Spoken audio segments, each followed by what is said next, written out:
Hey, it's me, not Austin. Chances are you might have heard about Fortnite. Okay, you have heard about Fortnite. If not, you not only have to live under a rock or on the dark side of the moon, but in an entirely different universe, or just in China, where it isn't released yet. However, chances are you might have played it already. Get the fuck out of my room! I'm playing Fortnite.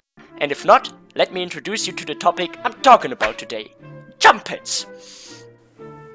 Jump pads are quintessential means to get from one point in the game to another point on the map, while being horribly loud so everyone can shoot at you. Just listen. Except noobs. Noobs do not listen to their surroundings, they listen to music. However, if you manage to acquire such a fabulous item, for real now, they're the most fun thing in the entire game. It's so freaking rare. You can just place one and jump on them, allowing you to make the greatest plays.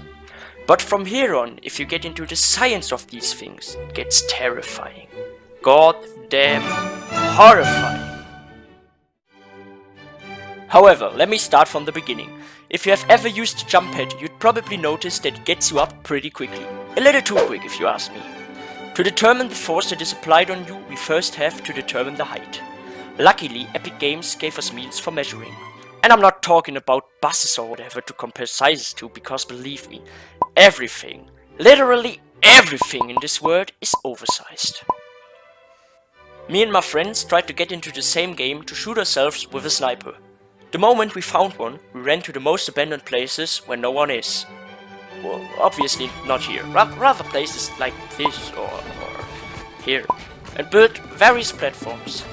This practice, however, needed sacrifices. So my friend shot me in the head various times, thus determining the distance he shot me from, and from there on calculate the length of a single tile. All the measurements combined, we got a pretty solid 5.15 meters length. Gigantic if you consider that each and every floor is 5.15 meters high, and the characters, oh boy. Through pixel measurements I determined a character to be 2.17 meters tall. They're giants, all of them. The monster burgers they eat at food challenges are probably the der burgers for kids there. And now you can be sure that they are really thick. A little side note to MatPat, who I absolutely love. This is why you can't use the bus to measure out the map, because everything is bigger here on not Venus.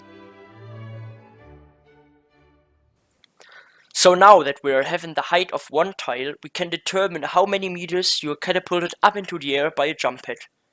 Through various test runs, I found out that you get 30.1 meters up into the sky in just 1.08 seconds. This means you fly with a whopping speed of 27.7 meters per second or freaking 100 kilometers per hour. That's the fucking speed you have when you're driving on a highway, unless you live in Germany. But wait, we're still not finished yet, because notice how fast your speed changes and that your top speed is reached almost instantly. The second your feet touches the jump pad, you're already a few feet up in the air. And since force is determined through the change of momentum, that number is probably going to be freaking huge.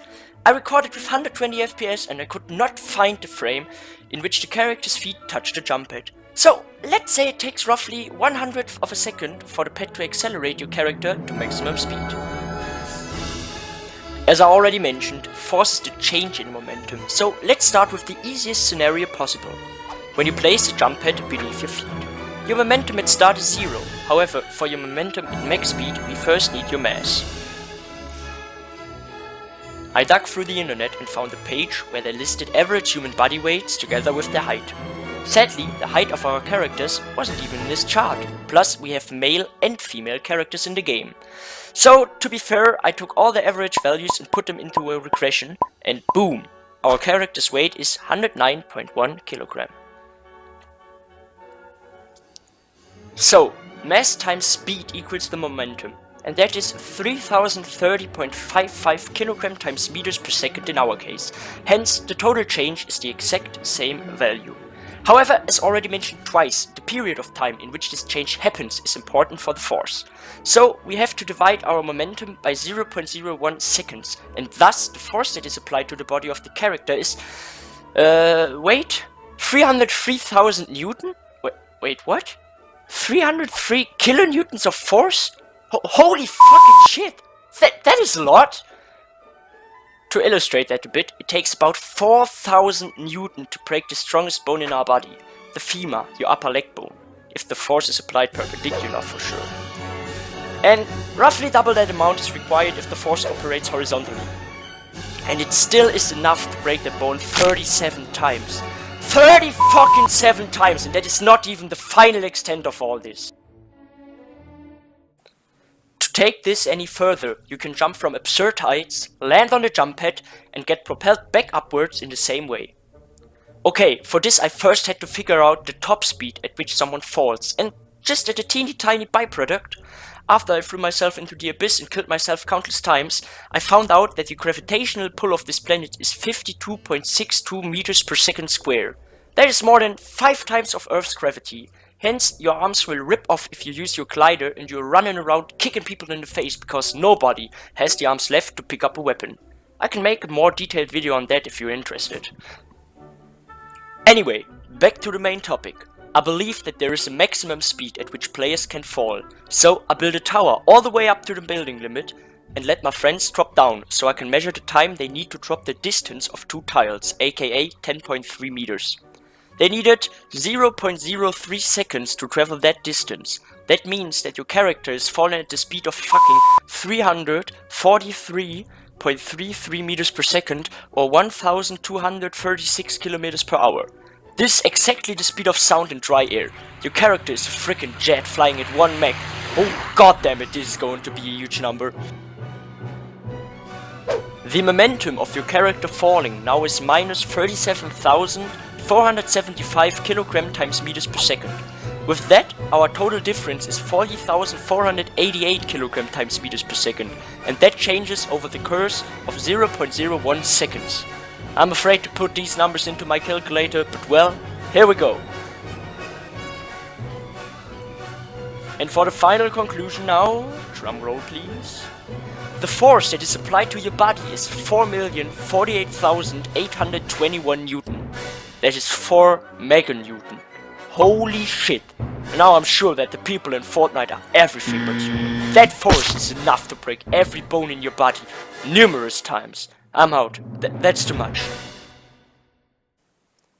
Thank you all for watching throughout the whole video. I know my voice can be annoying sometimes. I notice it while recording. And go watch Austin's The Science Of videos, because they are great. And this is where I got my inspiration from. And I was interested if I could create something similar myself. And it was a lot of fun making it. So please do not be angry at me that I copied your format, Austin. I think you can forgive me, please. And special thanks to my mates Cybot and Muffin Man that took their time to help me suicide in the most sophisticated ways. And a very special thanks to my friend M. I don't know if I'm allowed to call her here out her name. I didn't ask her actually. But she drew this absolute awesome figure of me, resemblance to Austin's. Thank you for watching. See you in the next time.